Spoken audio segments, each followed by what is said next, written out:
भात डॉक्टर लीलाधर भट्ट विवेकानंद विद्या मंदिर inter college Dwarahat से मैं रचिता पंत कक्षा द्वादश से आज के मुख्य समाचारों के साथ। भारत व यूरोपीय संघ आज से शुरू करेंगे व्यापार समझौते पर अगले दौरे की वार्ता। दिसंबर तक बातचीत पूरी करने की होगी कोशिश। नई दिल्ली।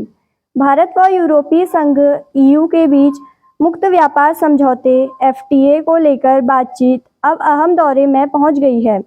सोमवार से ब्रसेल्स में दोनों ओर के बड़े अधिकारी 14वें चरण की वार्ता शुरू करेंगे, जो 5 दिन तक चलेगी।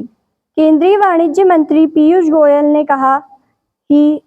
हाल ही में कहा कि भारत और EU के बीच FTA पर समझौता जल्द हो सकता है।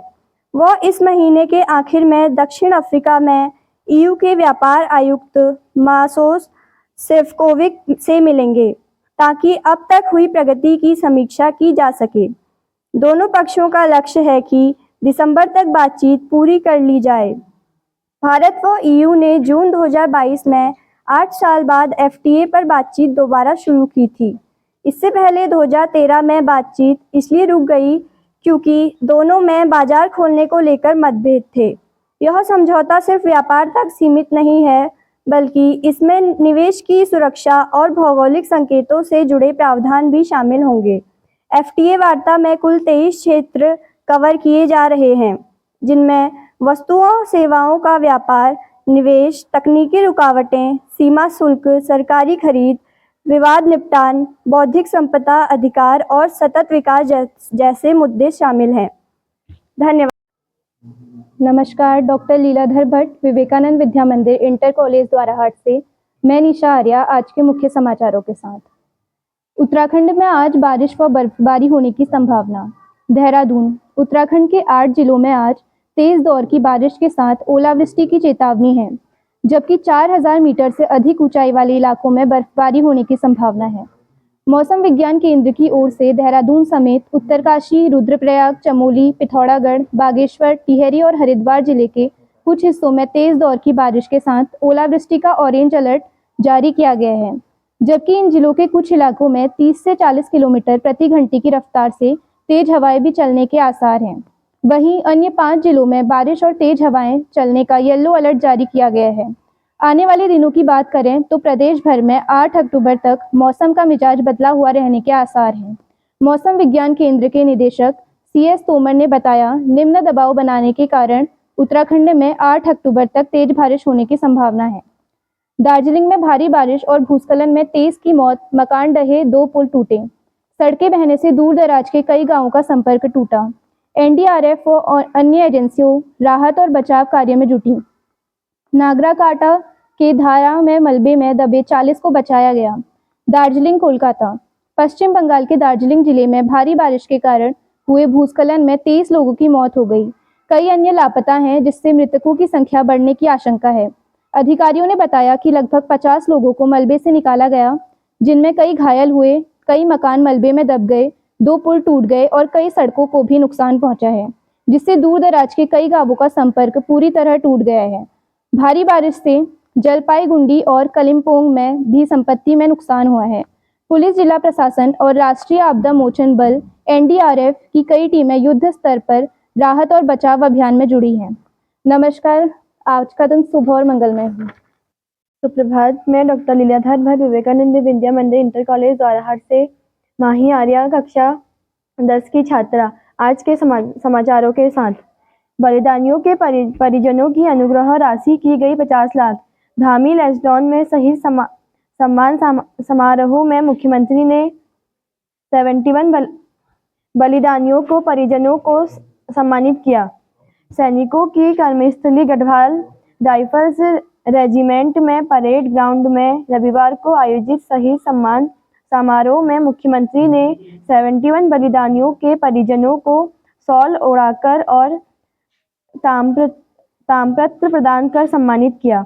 शहीद सम्मान समारोह में मुख्यमंत्री पुष्कर सिंह धामी ने कहा, उत्तराखंड वीरों की धरती है। यहाँ वीर सैनिकों का शौर्य गाथाओं के अनगिनत किस्से गूंजते हैं। बलिदानियों के परिवार के आंसू पोंछकर वह संकट की घड़ी में उनके साथ खड़ा होना सरकार की जिम्मेदारी है। वीरों की कर्मस्थली गढ़वाल राइफल्स को वे नमन करते हैं।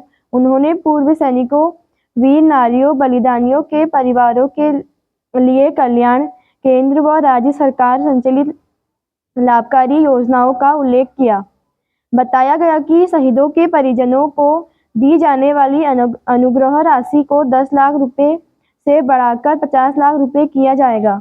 बलिदान के अंतिम संस्कार के लिए 10,000 की सहायता राशि दी जाएगी। सैनिकों को भूमि खरीद पर लगाने वाली स्टॉप ड्यूटी में 25% तक की छूट दी जाएगी। बलिदानियों के परिजनों को सरकारी सेवा में संयोजित के तहत 28 परिजनों को नियुक्ति प्रदान की जा चुकी है।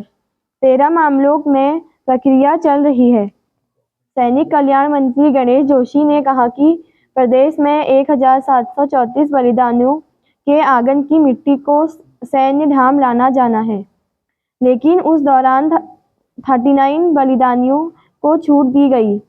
इस बीच अन्य सैनिक ने भी देश के लिए अपना बलिदान दिया। जल्द ही मुख्यमंत्री धामी के संरक्षण में 5वें धाम सौजन्य सैनिकों ने अपनी जान बाजी लगाकर रक्षा की। धन्यवाद। आज का दिन शुभ हो। नमस्कार, मैं कमल जोशी कक्षा 9 से डॉक्टर लीलाधर भट्ट विवेकानंद विद्या मंदिर द्वारहाट अल्मोड़ा से आज के समाचारों के साथ। अल्मोड़ा में आरएसएस ने सत्र पूजन के बाद किया पथ संचालन। जीआईसी के मैदान में स्वयंसेवकों ने किया ध्वजारोहण। अल्मोड़ा आरएसएस के स्वयंसेवकों ने शताब्दी वर्ष के उपलक्ष्य पर पथ संचालन किया। इस दौरान शस्त्रों की पूजा भी की गई। कार्यक्रम का शुभारंभ राजकीय इंटर कॉलेज मैदान में भगवा ध्वज के ध्वजारोहण से हुआ।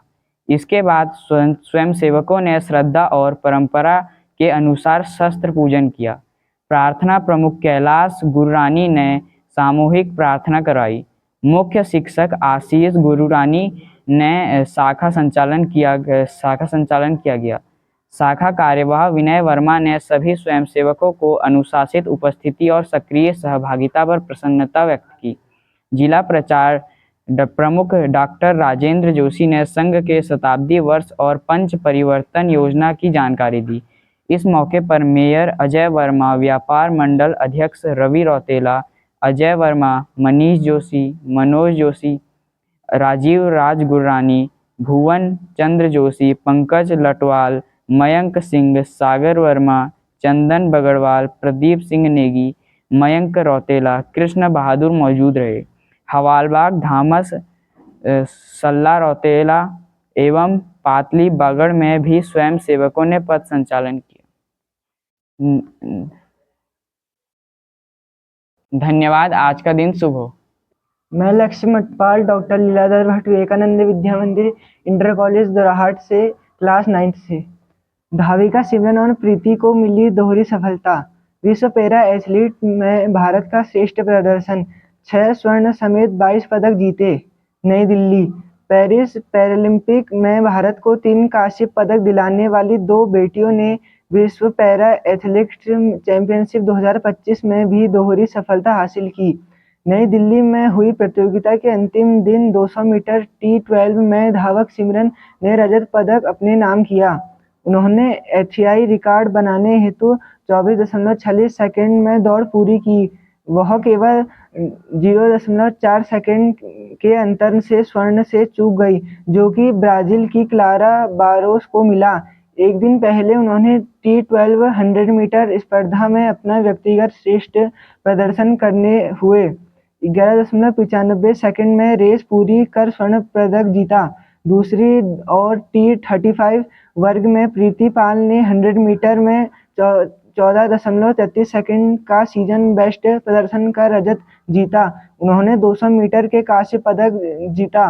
प्रीति पैरालंपिक में 2 कांस्य पदक जीतने वाली पहली धावक थी। भारत ने चैंपियनशिप में अपना प्रदर्शन किया। टीम ने 6 स्वर्ण पदक समेत 22 पदक के साझा तालिका में 10वां स्थान हासिल किया। धन्यवाद। आज का दिन शुभ हो।